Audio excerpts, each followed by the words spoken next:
Hello, everybody. Welcome to Soggy Pizza Podcast, Episode 6. I'm Alan. I'm Sean. And today we're going to talk about the coronavirus. In Episode 5, we talked about it, and it just hadn't hit this phase yet. It was more, what does it do? How many people are getting infected? This time, we're going to talk about what it's actually doing to us now. It's actually now we've seen baseball league suspended. We've seen hockey suspended. We've seen almost all sports suspended. What does that mean for us? Sean, what are your thoughts on this so far? All the sports are getting shut down, so that's kind of weird. Never ever seen this before. I was never alive for any other epidemic. The one that I was closest to was the SARS epidemic in 2003, but other than that, I've never really experienced anything like this. Ebola and Zika were the next closest scares, but they didn't really get as far as this. Well, the last time the NHL was shut down, I was on TV, listening to it, watching it actually, was for the measles. This is way past the measles now. So they're shutting down everything, and they've also put restrictions. You can't have over 250 people in one gathering. So what do you think is going to happen at your school? Of course, we actually had an announcement today. The principal said, wash your hands, make sure if somebody's sick around you, then of course wash your hands, be careful around sick people, and just don't be stupid about things. Just go wash your hands a lot. And then they also said that we weren't getting days off of school, sadly. At least yet. Well, and we know in Ontario, they actually announced today that the kids are off school, I think as of March 14th. I believe it is March 14th they're off. Yeah. And then they're getting an extra 2 weeks off after that to make sure that everything, hopefully to stop it from spreading. Is it going to work? I have no idea. I've never experienced anything like this before. And I feel, sure, you have to take precautions. There is no question about it. But I don't know if it's more fear-mongering than anything else.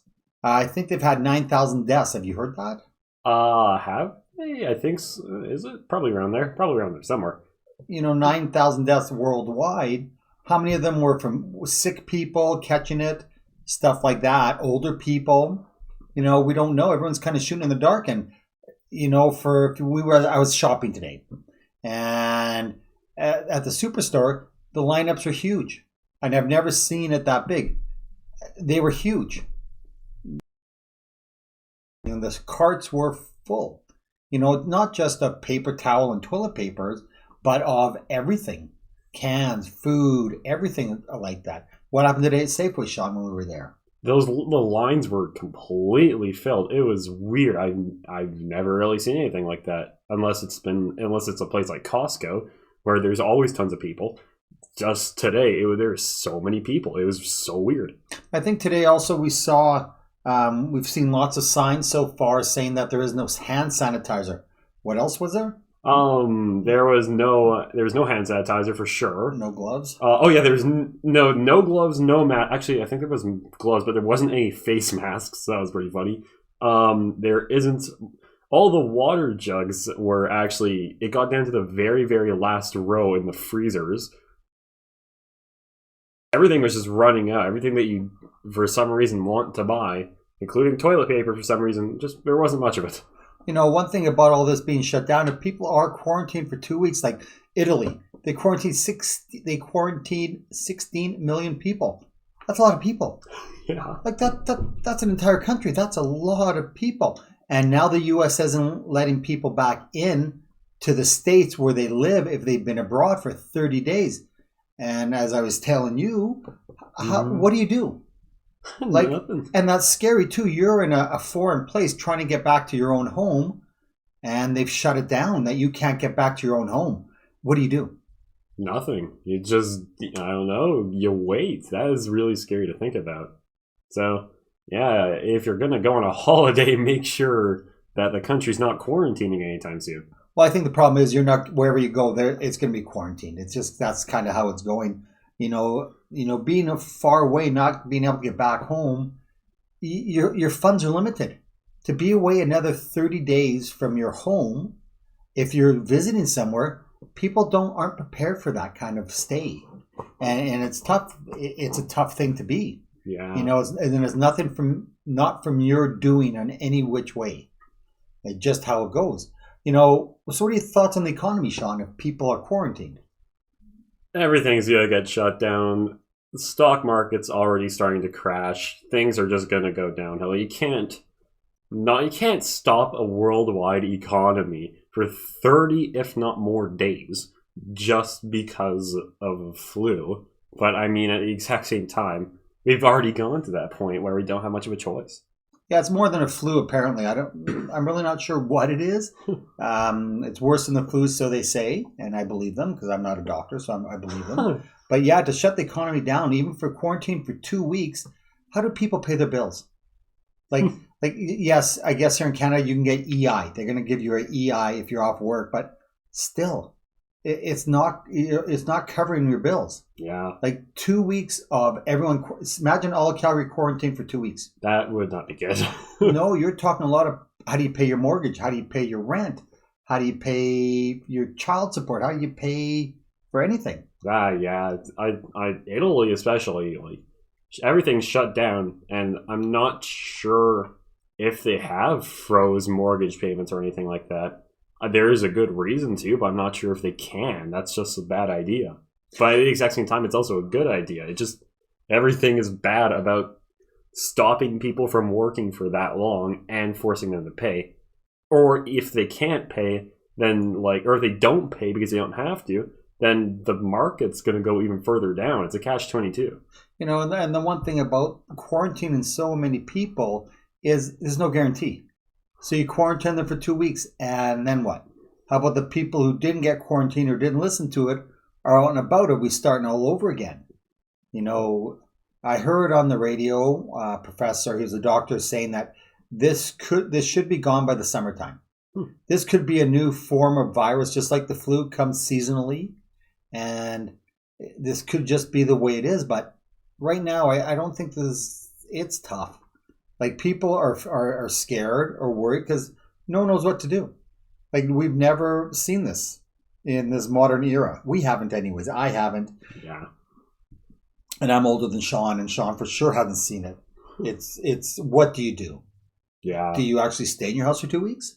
I mean, for someone like me who is okay staying in their house for at least a little while because I enjoy just hanging out, then you'll be all right. Still be nice to go out every couple days, but at the exact same time, if you really if you enjoy going out, then that would be so hard to deal with. Well, sure. The difference is staying home for 2 weeks on your own accord as to not being allowed to go out and having no choice but to stay in.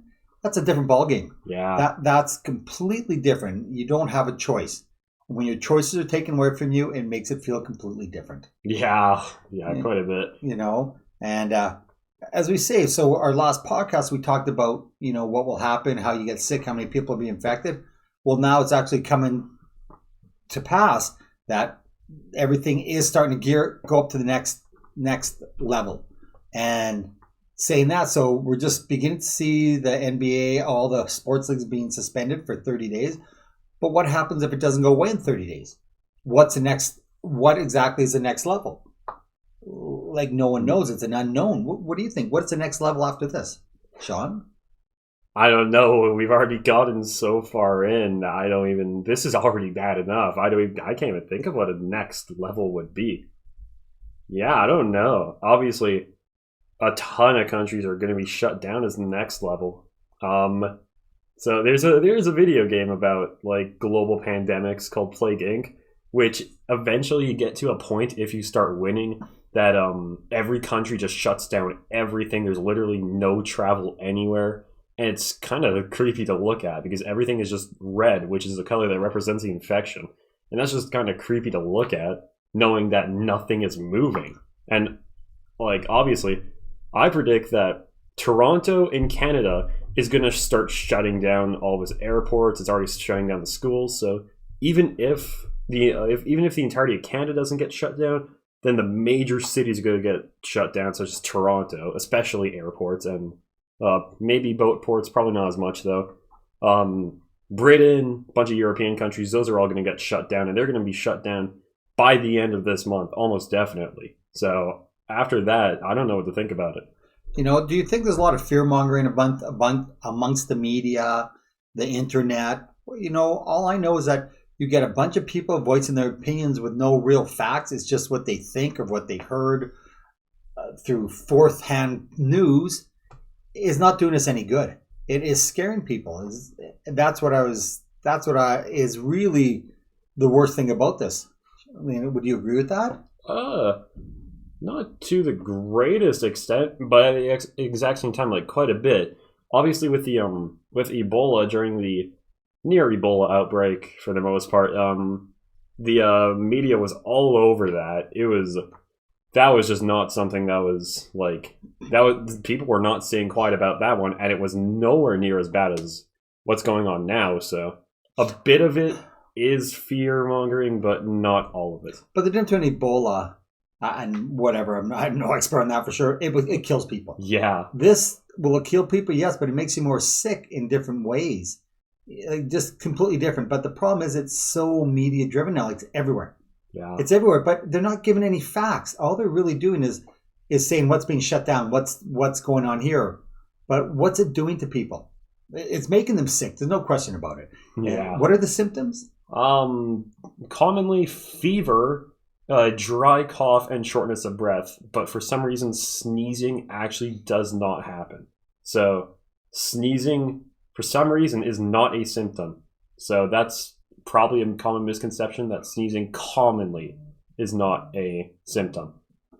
But for the most part, the main ones are definitely coughing, shortness of breath, and fever. Really? Yeah. No sneezing. As again, we're not doctors, and it's just what we hear.